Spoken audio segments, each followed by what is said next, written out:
The great station hung in space like a jewel made of glass and silver. It was called Harmony's Promise, and today it would host the most important meeting in human history. Inside the main chamber, hundreds of alien beings gathered under lights that changed colors to suit different species' eyes. Ambassador Jakara of the Velshan Empire stood at the center platform. His skin shimmered blue and purple, and his forearms moved gracefully as he spoke. His voice filled the chamber through translation devices that every species wore. "Honored members of the Galactic Conclave," Jakara said, his tone smooth and confident. "We gather today to discuss the human question. For 50 years we have watched them. For 50 years they have remained in their small corner of space. I believe the time has come to offer them a place among us." Murmurs spread through the chamber. Some aliens nodded with their heads or equivalent body parts. Others remained still, watching and waiting. High Arbiter Quellon shifted on his platform. He was old, so old that no one remembered his exact age. His insect-like body was covered in chitinous armor that had turned silver with time. When he spoke, everyone listened. "The human matter is complex," Quellon said, his mandibles clicking. "We must remember what happened at Proxima Centauri." The chamber fell silent. Every being present knew that name. 50 years ago, humans had built their first colony beyond their home system. They had called it New Hope. 2,300,000 humans had lived there, farming and building and dreaming of spreading across the stars. Then the Velshan ships had arrived. They had fired without warning. Within 6 hours, every human was dead. The colony was dust and ash floating in space. Jakara's skin rippled with colors that his species used for showing emotion. "A regrettable incident," he said, "but necessary from our perspective at the time. We believed humans might become a threat. We were wrong, of course. They have shown restraint since then. They deserve credit for their patience." In the back of the chamber, Ambassador Elena Cortez stood with her small human delegation. She was a tall woman with gray hair pulled back tightly. Her face was weathered like stone that wind had carved for decades. She wore a simple black suit with no decorations except a small pin on her collar. The pin showed the symbol of Proxima Centauri colony. She had been there. 50 years ago, Elena Cortez had been a young mother, a teacher on New Hope Colony. She had been visiting Earth when the attack happened. Her daughter Maria had stayed behind. Maria had been 8 years old. Now Elena watched Jakara speak about that day as if it were nothing more than a broken dish, an unfortunate mistake easily forgiven. "The Conclave offers humanity a generous path forward," Jakara continued. "Accept what happened as a tragic miscalculation. Join us as a recognized civilization. We will share some technology, grant you limited expansion rights, and ensure your protection. All we ask is that you accept certain restrictions for a probationary period of 200 years. 200 years. 10 human generations." Elena felt something cold settle in her chest. Other voices joined the discussion. The Krell representative, a being that looked like floating crystals held together by magnetic fields, spoke in chiming tones. "Humans must understand the galaxy's realities. The strong survive. The weak perish. The Conclave offers them survival." A representative from the Thane Collective, Reptilian and Ancient, added, "Every species in this chamber has suffered losses. Every species has learned to move past grief for the greater good. Humans are not special." The debate continued for hours. Elena and her team stood silent, listening. They had been instructed not to speak unless directly addressed. "Let them talk," her orders had said. "Let them reveal everything they think about us." Finally, as the station's simulated day began to dim, Quellon raised one clawed hand. "We must hear from the humans themselves," he said. "Ambassador Cortez, approach." Elena walked forward. Her footsteps echoed in the sudden silence. When she reached the central platform, she looked up at the hundreds of alien faces watching her. Some were curious. Some were sympathetic. Some looked at her the way someone might look at an insect they were deciding whether to crush. "Ambassador Cortez," Quellon said, his ancient eyes studying her, "you have heard our offer. Humanity stands at a crossroads. Accept our terms and your species will survive and eventually thrive. Reject them, and humanity faces isolation in a dangerous galaxy. Perhaps extinction." Elena met his gaze without flinching. "High Arbiter, I request 48 hours to consult with Earth before providing our answer." Jakara laughed, a sound like water flowing over stones. "Surely this is not a difficult decision. What is there to discuss?" The future of my species, Elena said quietly. That seems worth at least 2 days of consideration. Quellon nodded slowly. Granted. You have 48 standard hours. Return to Earth, discuss with your leaders, and bring us humanity's decision. Elena bowed slightly, a gesture of respect she did not feel. Thank you, High Arbiter. As she turned to leave, Jakara called out to her. Ambassador Cortez, I wonder if I might ask you something personal? She stopped and looked back at him. You were at Proxima Centauri, were you not? You lost family there. Yes, Elena said. And yet you stand here as Earth's voice for peace. That must require great strength, great wisdom. Jakara's skin showed colors that his species used for admiration. You understand that the past must sometimes be buried for the future to flourish. Elena was quiet for a long moment. When she spoke, her voice was steady. I understand many things now that I did not understand 50 years ago, Ambassador Jakara. Good, he said, clearly pleased. Then I am confident humanity will make the right choice. Elena and her delegation left the chamber. They walked through corridors filled with alien species going about their business. Some glanced at the humans with curiosity, others ignored them completely. When they reached their ship, a small diplomatic vessel called the Olive Branch, Elena's second-in-command finally spoke. They think we have no choice, he said. Yes, Elena replied. They think we will accept anything to survive. Yes. They think we are weak. Elena looked out the viewport at the stars beyond. Somewhere out there, in the direction of Proxima Centauri, was a cloud of debris that had once been her daughter, her friends, her life. They think many things, she said softly. In 48 hours, they will learn how wrong they are. The Olive Branch detached from Harmony's promise and jumped into quantum space, carrying humanity's representatives home. Behind them, in the great chamber, alien dignitaries congratulated themselves on their mercy and wisdom. None of them noticed that the humans had left monitoring devices scattered throughout the station.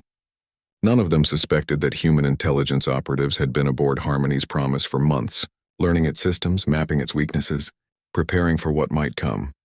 In the chamber, Jakara stood with several other Velshan officials. The humans will accept, he said confidently. They have no other option. In a few days, this unfortunate chapter will finally close. High Arbiter Quellon said nothing. He had lived for thousands of years and seen many species face such choices. Most chose survival. A few chose pride and were destroyed. But something about Ambassador Cortez troubled him. Something in her eyes when she looked at Jakara. Not fear, not hatred exactly, something colder, something patient. He dismissed the thought. Humans were emotional creatures, everyone knew that. They would accept reality. The galaxy continued turning. The station's lights dimmed for the sleep cycle, and 48 hours began counting down to humanity's answer. The Olive Branch arrived at Earth 36 hours before the deadline. Elena Cortez had not slept during the journey. She had spent the time reviewing files, studying reports, and preparing for what came next. Earth looked beautiful from orbit. Blue and green and white, wrapped in clouds. 50 years ago, humanity had lived only here. Now they had stations throughout the Sol system, mining operations on asteroids, research bases on Mars and Europa, small compared to galactic civilizations. But humanity had built all of it themselves without help, under the constant watch of alien observers. The shuttle descended to Geneva, where the United Colonies headquarters stood. It was a building designed to look humble, not threatening, glass and stone surrounded by gardens, nothing that would frighten the galaxy. But beneath it ran 20 levels of command centers, military planning rooms, research laboratories, and quantum communication hubs. The peaceful surface hid the truth underneath, just like humanity itself. Elena walked into the main council chamber. 200 representatives from Earth's nations and off-world colonies filled the seats. They stood when she entered, a gesture of respect that felt heavy with meaning.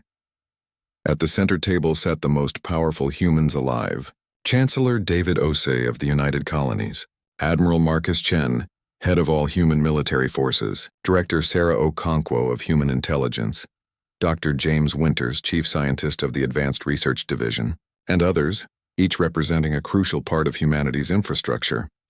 Welcome home, Ambassador, Chancellor Osei said. He was a big man with a kind face that had fooled many diplomats over the years. Tell us what happened.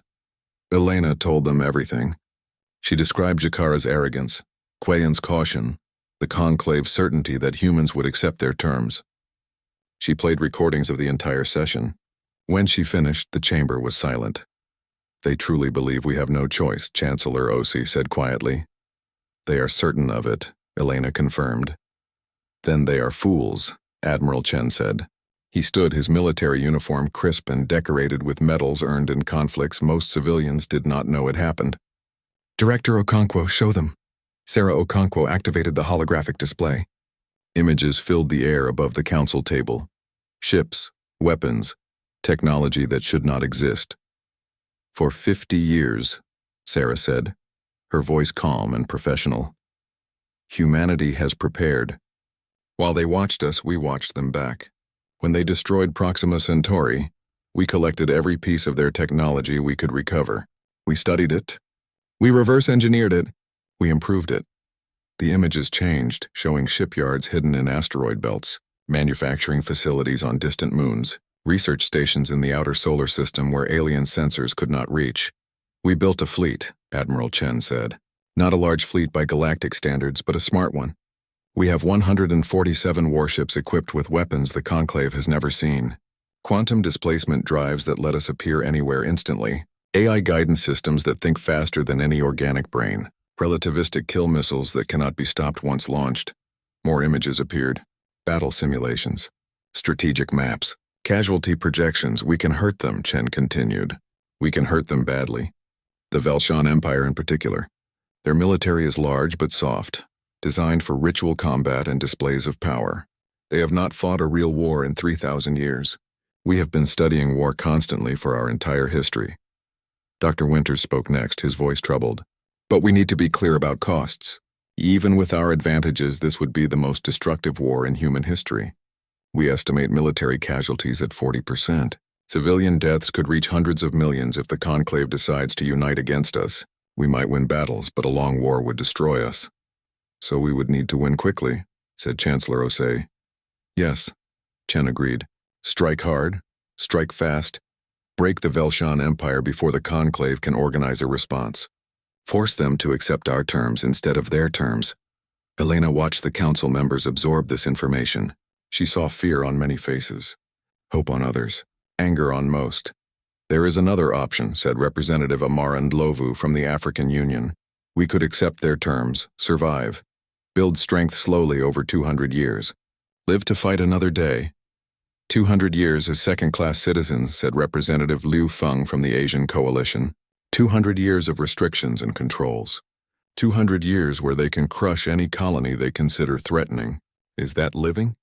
"It is surviving," Amara replied. "Our ancestors survived slavery, survived colonization, survived wars and plagues. They survived and eventually won freedom. We can do the same. Or we can refuse to be victims," said Representative Jackson from North America. "We can show the galaxy that humanity does not kneel." The debate began in earnest then. It raged for hours. Representatives stood and spoke about duty, survival, justice, pride, fear, and hope.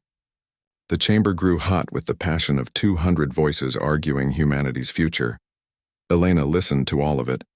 Finally, Chancellor Osei raised his hand for silence. "We need to vote," he said. "But first I want everyone to see something." The holographic display changed.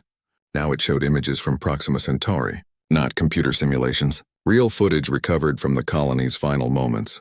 People running through streets as fire fell from the sky. Children crying for parents who would never answer. Buildings collapsing. Ships trying to evacuate, destroyed before they could launch. And then silence. Ash and silence. 2,300,000 people, Osei said quietly. Maria Cortez, age 8. David Wong, age 73. The Santiago family, all 6 of them. The Okafor twins, born just 3 days before the attack. Thousands of names. Thousands of stories ended. He paused, and his kind face was no longer kind. It was hard as stone. The Velshan called this a miscalculation, an unfortunate incident. They want us to forgive it, forget it, accept it as the price of joining their civilization. He looked around the chamber. "I want every person here to look at those images and decide. Do we accept this? Do we bow our heads and thank them for the privilege of survival? Or do we show them what happens when you commit genocide against humanity?" The vote was called. It was not close. 197 representatives voted to reject the conclave's terms. 3 voted to accept. The council chamber erupted in shouts, cheers, and some tears. Elena felt something shift inside her chest. For 50 years, she had carried the weight of Proxima Centauri alone. Now that weight was shared by all of humanity, Chancellor Osei turned to her. Ambassador Cortez, you will return to Harmony's promise and deliver our answer. Admiral Chen will provide you with sealed orders to be opened after you leave the station. Do you understand? Yes, Chancellor. Good. He smiled sadly. I am sorry we must send you back to that place. I am sorry for what you will have to do. Elena thought of Maria's face laughing at something funny. She thought of 2 million other faces all gone. I am not sorry, she said. Across Earth and throughout the Sol system, orders went out. The hidden fleet began moving into position. Soldiers said goodbye to families without explaining why. Scientists armed weapons they had hoped never to use. And in hundreds of memorial sites, humans stood before walls covered with names from Proxima Centauri. In Beijing, an old man placed flowers at a memorial. His son had died at Proxima. In Lagos, a woman wept as she read her sister's name carved in stone. In New York, a group of teenagers stood silently, learning about the massacre in school, understanding for the first time what their civilization had lost, and everywhere people waited. They did not know exactly what was coming, but they felt it. The galaxy had taught humanity a lesson 50 years ago. Now humanity would show they had learned it well. Elena boarded the Olive Branch again 12 hours later. She carried humanity's answer in a sealed document, coded so only she could open it. Her crew was quiet during the journey back to Harmony's promise. They all knew this trip would be different from the last. As the station appeared ahead of them, growing larger in the viewport, Elena opened the sealed orders Admiral Chen had given her. She read them carefully. Then she read them again. Her second-in-command noticed her expression. Bad news? Elena looked at him and he saw something in her eyes that made him step back. No, she said softly. Good news. Very good news. The Olive Branch docked at Harmony's promise with 3 hours remaining before the deadline. Elena and her delegation walked through the familiar corridors back to the council chamber. Aliens passed them, going about their business. None of them knew what was about to happen. None of them suspected that the galaxy was about to change forever. In the council chamber, Jakara waited with his confident smile. High Arbiter Quellan sat in his place, looking ancient and tired. Hundreds of alien representatives filled the seats, expecting a formality, a grateful acceptance, a peaceful resolution. Elena took her position at the central platform. She held humanity's answer in her hand. The chamber fell silent. High Arbiter, Elena said, her voice steady and clear. Honored members of the conclave, I have returned with humanity's decision. Please proceed, Ambassador, Quellan said. Elena opened the document. She read the first line silently, feeling its weight. Then she looked up at Jakara, at his confident face, at his forearms relaxed and comfortable. She smiled and began to speak. Elena Cortez looked out at the assembled alien representatives and felt perfectly calm. She had waited 50 years for this moment. Her daughter had been dead for 50 years. 2,300,000 humans had been ash and memory for 50 years. Now the waiting was over. Honored members of the Galactic Conclave, she began, her voice carrying through the translation systems to hundreds of species. I bring humanity's answer to your generous offer. Jakara leaned forward slightly, his skin showing colors of satisfaction. Around the chamber, aliens shifted in their seats, preparing for the expected acceptance and the tedious formalities that would follow. The United Colonies of Humanity formally rejects the conclave's terms, Elena said. The chamber went silent. Then noise erupted from every direction. Shouts, clicks, whistles, roars, each species expressing shock in their own way. Furthermore, Elena continued, speaking over the noise, humanity hereby declares a state of war with the Velshan Empire.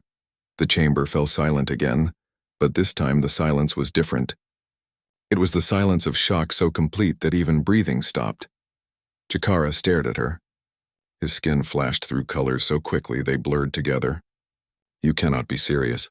I am completely serious, Elena said. She activated a holographic display. Images appeared in the air above her. Before we discuss war, however, let me address the Proxima Centauri incident. You have called it a miscalculation, an unfortunate error, but we have evidence that tells a different story. The images showed Velshan military communications from 50 years ago.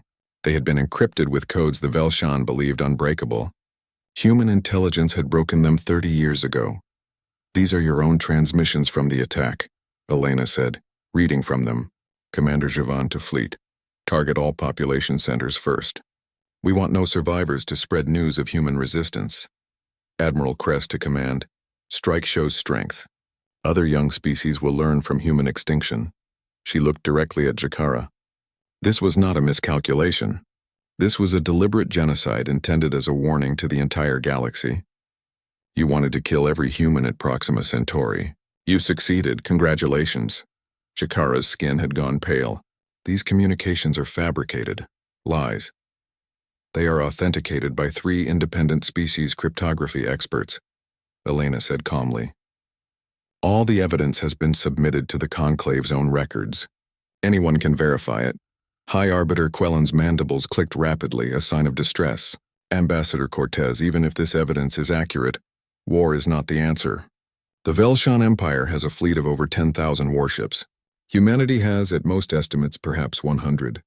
This is suicide, perhaps, Elena agreed. But we have decided that some things are worth dying for. Justice is one of them. Justice? Jakara's voice was incredulous. He stood, his forearms spread wide. You speak of justice?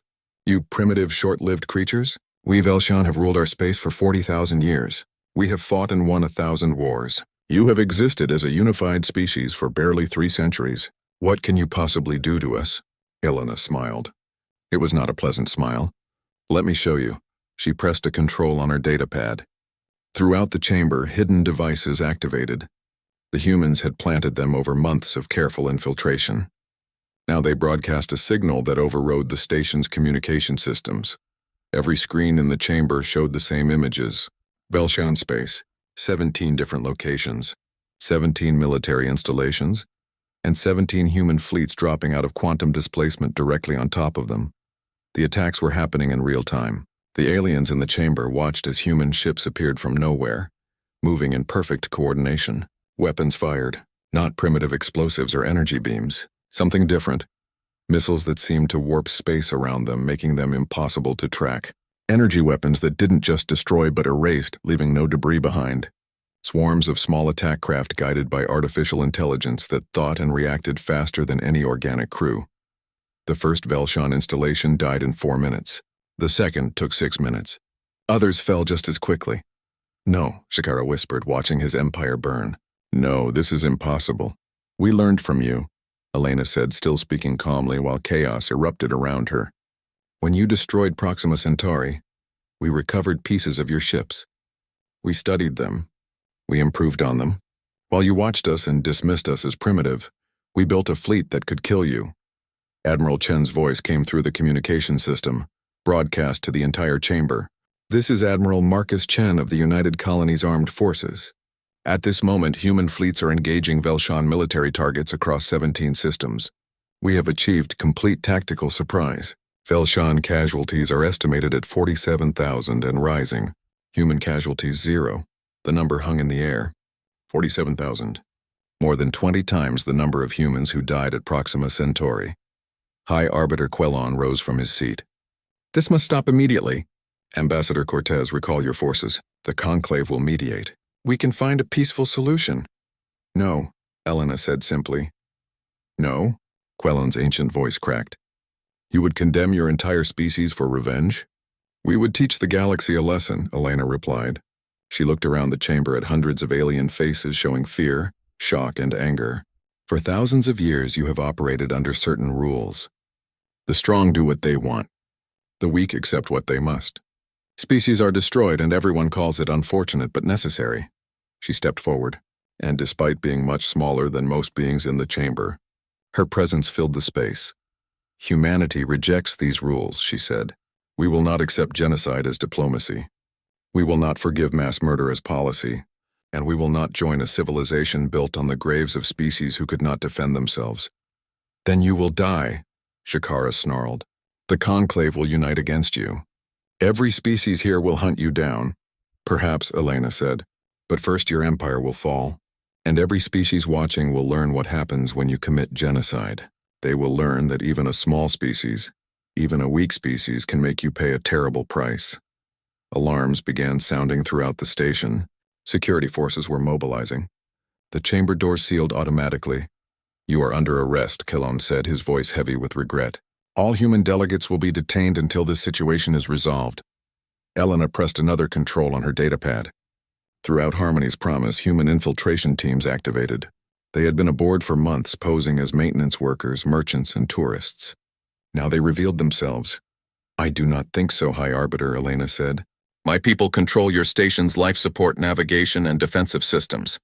If you attempt to detain us, we will simply leave. If you attempt to stop us from leaving, we will demonstrate that human weapons work just as well on space stations as they do on warships." She let that sink in. Then she continued, "We are departing now. You have a choice to make. You can attempt to unite the conclave against humanity. You can try to hunt us down, but every day you delay, more Velshan installations will burn. Every hour you debate, more Velshan ships will die. The price of destroying humanity just went up considerably." The human delegation walked toward the exits. Security forces stood in their way, weapons drawn. Elena did not slow down. "Move," she said quietly. The security forces looked at their commanders. The commanders looked at High Arbiter Quelon. Quelon looked at the screen showing Velshan bases exploding. "Let them pass," he said wearily. Elena and her team walked through corridors filled with stunned aliens. Some looked angry.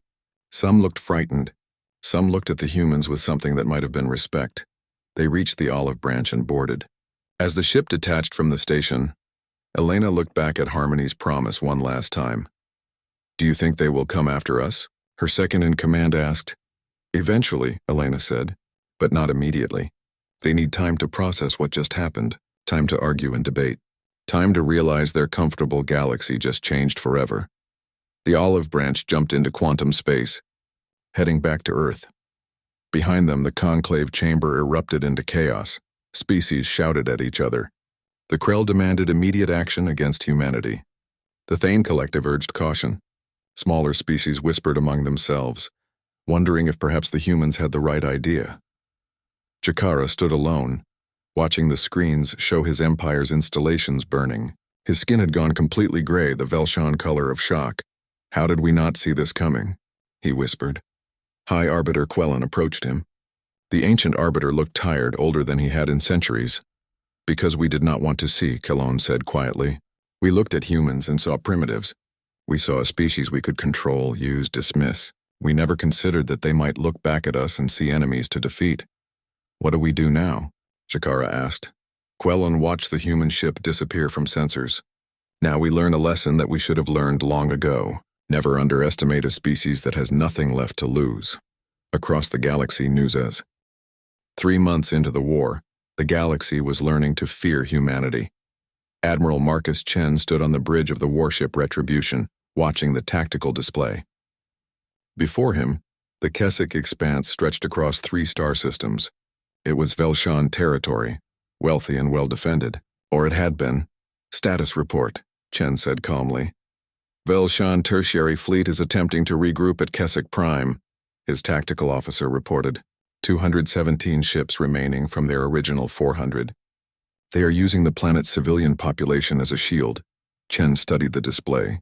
Keswick Prime held 30 million Velshan civilians. The fleet was positioning itself in orbit, knowing humans would hesitate to fire on a populated world. They were wrong. "Begin evacuation protocol," Chen ordered. His officers looked at him in surprise. "Sir?" "The Velshan use civilians as shields because they assume we are like them. They assume we will either fire anyway and become monsters or hesitate and be destroyed. Show them they are wrong." He smiled slightly. "Show them we have a third option." Across the fleet, human ships moved into position. But instead of attacking, they broadcast a message on all Velshan frequencies. Chen's face appeared on every screen on Keswick Prime. "People of Keswick Prime," he said in perfect Velshan. "My name is Admiral Marcus Chen. In 30 minutes, we will destroy the Velshan fleet in orbit above your world. You have 30 minutes to evacuate to the southern hemisphere. Any civilian remaining in the northern hemisphere after that time will be in the combat zone." Chaos erupted on the planet. 30 million people trying to move in 30 minutes seemed impossible, but humans had learned to be efficient at this. They had practice. Deploy the assistance packages, Chen ordered. Human ships descended through the atmosphere not to attack but to help. They broadcast evacuation routes. They disabled the Velshan fleet's communication systems so military commanders could not countermand the evacuation. Some human ships even landed to pick up the slowest civilians, the elderly and young, carrying them to safety. The Velshan military watched in confusion, then horror as their shield evaporated. Civilians fled south as fast as they could move, and the human fleet waited, patient as death. 29 minutes later, the last civilian transports crossed into the southern hemisphere. Chen gave the order. Fire. The Velshan tertiary fleet died in 8 minutes. The humans used precision weapons that destroyed military targets while leaving the planet below untouched. When it was over, 217 warships were debris and not one civilian had died. Broadcast to Keswick Prime, Chen ordered. Tell them they can return to their homes now. Tell them humanity does not make war on children. The message was sent. On Keswick Prime, 30 million Velshan civilians stood in the southern hemisphere, looking up at the sky where their military fleet had just been erased. They had expected death. They had received mercy. The recording of this battle spread across the galaxy within hours. The impact was immediate and devastating to Velshan morale. Humanity was not just winning. They were winning while being more civilized than the civilizations who called themselves advanced. In the conclave, the debate raged constantly. Some species demanded action against humanity. Others argued for caution. A few quietly applauded. They are making fools of us, the Krell representative chimed angrily. We cannot allow a primitive species to dictate terms. Primitive? The Thane representative responded. They have destroyed over 40% of the Velshan military in 3 months. They conduct war more effectively than species who have existed for millennia. Perhaps we should reconsider our definition of primitive. High Arbiter Kellon listened to the arguments, but his mind was elsewhere. He was thinking about patterns. Humanity could have glassed Keswick Prime. Instead, they evacuated it. They could have massacred prisoners. Instead, they treated them well and sent them home. They could have terrorized civilian populations. Instead, they went out of their way to protect them. This was not the behavior of a species seeking revenge. This was the behavior of a species making a statement. We are better than you, humanity was saying. We will beat you while being more moral than you ever were. Quilon found it both impressive and terrifying. Far from the conclave, in Velshan space, former Ambassador Jakara stood on the bridge of a military cruiser. He was a commander now, given the rank because his empire was desperate. Too many experienced commanders had died in the first weeks of war. He stared at reports from Keswick Prime, reading them over and over. The humans had evacuated the civilians. They had protected them. Why? Commander, we have a communication from Earth, his communication officer reported. They are requesting to speak with you directly. Jakara's skin flashed colors of confusion. Accept it. Admiral Chen's face appeared on the screen. The human looked calm, almost relaxed. Behind him, Jakara could see the bridge of a human warship. It looked efficient and deadly. Commander Jakara, Chen said, I believe we spoke briefly at the conclave session 3 months ago. You are the one destroying my empire, Jakara replied, his voice bitter. Yes, Chen agreed without hesitation. I wanted to speak with you personally because you keep asking your strategists why we are doing this. I can hear you asking in the communications we intercept. What do the humans want? You ask. What is their endgame? Tell me then, Jakara demanded. What do you want? Total surrender? Our complete extinction? We want justice, Chen said simply. Justice for Proxima Centauri. Your empire's complete military neutralization. Then we will talk about peace. On our terms. You cannot win a long war, Jakara said. Eventually other species will intervene. Eventually your luck will run out. Perhaps, Chen acknowledged. But how much of your empire will remain by then? How many more fleets will I destroy? How many more of your worlds will watch their military forces erased while we protect their civilians? He leaned forward. We are not trying to conquer you. We are not trying to enslave you. We are teaching you and the entire galaxy a lesson. Genocide has consequences. You self-righteous, Jakara began, but Chen interrupted. Your empire sued for peace last week. We rejected it. You offered reparations. We rejected them. You offered territory, technology, trade agreements. We rejected everything. Do you know why? Shakara said nothing. Because you still do not understand what you did wrong, Chen said quietly. You think Proxima Centauri was a political mistake? An error in judgment. You think if you pay enough, apologize enough, it will be forgiven. But 2,300,000 humans are dead. Children are dead, and your empire never even considered that you had committed a crime. Chen's expression hardened. So we will make you understand. We will reduce your military to nothing. We will make sure that when you look at the stars you remember what happened when you murdered humans. And then, maybe then, we will discuss peace. The communication ended. Shakara stood alone, feeling something he had never felt before. Not just fear, helplessness. The war continued. Week after week, month after month, human fleets struck Velshan targets. Each battle was calculated, precise, devastating. The humans lost ships sometimes. They took casualties. But they were winning, and everyone knew it. On Earth, Elena Cortez had been promoted to Secretary of Defense. She coordinated the war effort, working 18-hour days, ensuring every strike served humanity's larger purpose. When the Conclave sent envoys to Earth, begging for humanity to accept a mediated settlement, Elena met them personally. The Conclave offers generous terms, the envoy said. He was a Thane, ancient and respected. Reparations from the Velshan Empire. Territory for human expansion. Full technology sharing. Recognition as a major power. All of this if you simply agree to negotiate. Elena looked at him across the conference table. Behind her, the walls displayed names. 2,300,000 names from Proxima Centauri. You are negotiating with the wrong species, she said. We do not want appeasement. We do not want to be bought. We want the Velshan Empire to understand what they took from us. They understand, the envoy insisted. Ambassador Jakara has been removed from power. Emperor Vorshan has publicly apologized. They are willing to face justice. Are they? Elena asked. Then let me ask you something.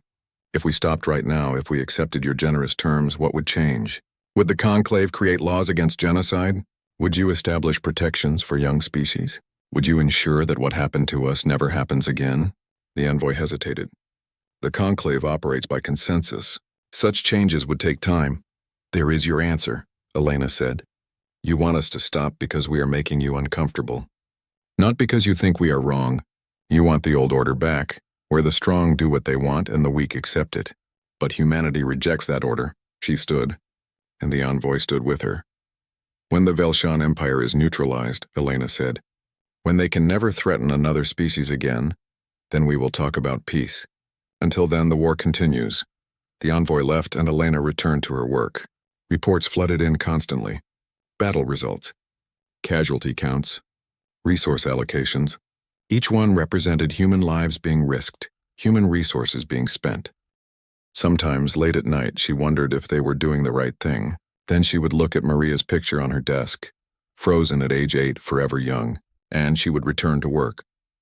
Across the gone year after humanity rejected peace, the Velshan homeworld hung in space like a dying star. Velshan Prime, capital of an empire that had ruled for 40,000 years, now sat surrounded by human warships. Admiral Chen stood on the bridge of the Retribution, looking at the planet below. It was beautiful. Blue oceans, green continents, cities that glowed like jewels. 5 billion Velshan lived there, going about their lives while their empire collapsed around them. All fleets report ready, his tactical officer said. We can begin the assault on your command. Hold position, Chen ordered. We wait. They had been waiting for 3 hours. Chen had sent a message to what remained of Velshan leadership. He had offered one final chance to talk. Now he waited to see if they would take it. On the planet below, in the Imperial Palace that had stood for 10,000 years, former Ambassador Zakara walked through empty halls. Most of the government had fled or committed ritual suicide. The Emperor was dead, killed by his own guards in the final days of the war. Zakara was the highest-ranking official left alive. He had been stripped of his military rank after losing 3 fleets. He had been imprisoned for incompetence, but when everyone else had run, he had remained. Someone needed to face the humans. Someone needed to end this. He reached the communication center and activated the channel to the human fleet. Admiral Chen's face appeared on the screen. I am Zakara, he said, His skin was dull gray, the color of defeat. I come with the Velshan Empire's unconditional surrender. Chen nodded slowly. I will transport you to my ship. We will discuss terms. There are no terms to discuss, Jakara said bitterly. You have won. We have lost. Do what you will with us. That is not how this works, Chen replied. You seem to think we want to destroy you. You are wrong. We want something much harder. We want you to change. An hour later, Jakara stood in a conference room aboard the Retribution. Around the table sat Admiral Chen, Secretary of Defense Elena Cortez, and several other human officials. Also present via hologram was High Arbiter Quellen and representatives from the Conclave. Elena placed a document on the table. It was thick, hundreds of pages. These are humanity's terms, she said. Read them carefully, Jakara read. As he did, his skin flickered through colors of shock, disbelief, and something else. Something he had not felt in a long time. Hope. You are not demanding our extinction? He asked, looking up. No, Elena said. We are not you. We do not commit genocide. But these terms, Jakara continued reading. Complete military disarmament. Reparations spanning 3 centuries. War crime tribunals for those who ordered the Proxima Centauri attack. Permanent human monitoring of Velshan space. Yes, Chen confirmed. You are destroying the Empire, Jakara said. No, Elena replied. We are destroying your ability to hurt others. Your people will live. Your civilization will continue. But you will never again have the power to commit genocide. Jakara looked at the humans. He had spent a year fighting them, losing to them, watching them dismantle his empire piece by piece. He had expected monsters. He had found something worse. He had found teachers. These terms are acceptable, he said quietly. There is more, Elena said. She activated a holographic display. We do not want to just punish the Velshan Empire. We want to reform the entire conclave. Now she looked at High Arbiter Quellen's hologram. The ancient arbiter regarded her steadily. The current system allows species to commit atrocities without consequences, Elena said. Young species have no protection. The strong rule by intimidation. This must end. She displayed a proposed treaty. We call this the Proxima Accords. It establishes legal protections for all species. It creates an enforcement mechanism for punishing genocide and mass crimes. It gives emerging civilizations time to develop without interference. And who will enforce these accords? The Krell representative chimed skeptically. Who will have the authority? Humanity, Elena said simply. We have proven we can fight and win. We have also proven we can show mercy. We will serve as guardians, ensuring the accords are followed. The chamber erupted in holographic noise. Multiple species objected. How dare humans demand such power? How dare they impose their values on the galaxy? Elena waited for the noise to die down. Then she spoke again, and her voice was cold. The conclave has a choice, she said. Accept these terms and reform. Create a galaxy where justice actually exists. Or refuse and watch as humanity continues this war. We have defeated the Velshan Empire. We can defeat others. We would prefer not to, but we will if necessary. You are threatening the entire conclave? A voice demanded. No, Elena replied. We are offering the conclave a chance to become what it always claimed to be. A force for peace and civilization. But real peace requires real justice. Real civilization requires protecting the weak, not exploiting them. High Arbiter Quellen raised one clawed hand, and the chamber fell silent. He had said little during the meeting, just watching and listening. Now all eyes turned to him. I have lived for thousands of years, Quellen said slowly. I have witnessed the rise and fall of empires. I have seen species come and go. In all that time, I have watched the conclave maintain order through convenience, not principle. We punished only those too weak to defend themselves. We forgave crimes committed by the strong. He paused, his ancient eyes reflecting something that might have been shame. Humanity has taught us a painful lesson, he continued. They showed us that victims can become powerful, that the weak can become strong, and most importantly, that those who suffer injustice never truly forget, even if we convince ourselves they should. Quellen looked directly at Elena. The conclave will accept the Proxima Accords, not because you force us to, but because you are right. The old order was built on sand. It is time to build something better. The vote was called. Not every species agreed. Some objected bitterly, but the majority voted yes. The galaxy was changing. and even those who hated the change could feel its inevitability. Jakara signed the surrender documents. His hand shook as he did so, but he signed. The Velshan Empire as it had existed for 40,000 years was over. What would rise from its ashes no one knew. As the meeting ended and delegates prepared to leave, Jakara approached Elena privately. "I need to know something," he said. "Did you plan this from the beginning? The war, the mercy, the reform of the conclave. Was it all calculated?" Elena looked at him for a long moment. "We planned to survive," she said. "We planned to make you pay for what you did. We planned to ensure it never happened again. Everything else," she shrugged. "We adapted as we went." "You are a terrifying species," Jakara said quietly. "You made us this way," Elena replied. "Remember that." 6 months later, Elena stood at the memorial site for Proxima Centauri. It had been expanded, made into something beautiful. A park floating in space at the exact coordinates where the colony had been. 2,300,000 names carved in crystal that caught the light of the local star. Dignitaries from across the galaxy had come for the dedication ceremony. Human leaders, alien ambassadors, even some Velshan who came to pay respects. The war was over. Peace had returned, but it was a different peace than before. Chancellor Osei gave a speech. High Arbiter Quellen spoke about lessons learned. Others offered words of healing and hope. When it was Elena's turn to speak, she walked to the platform and looked out at the gathered crowd. She saw humans who had fought in the war, aliens who had opposed them, Velshan who had surrendered. 51 years ago, Elena said, 2,300,000 humans died here. They died because the galaxy operated under rules that made their deaths acceptable. They died because the strong believed they could kill the weak without consequence.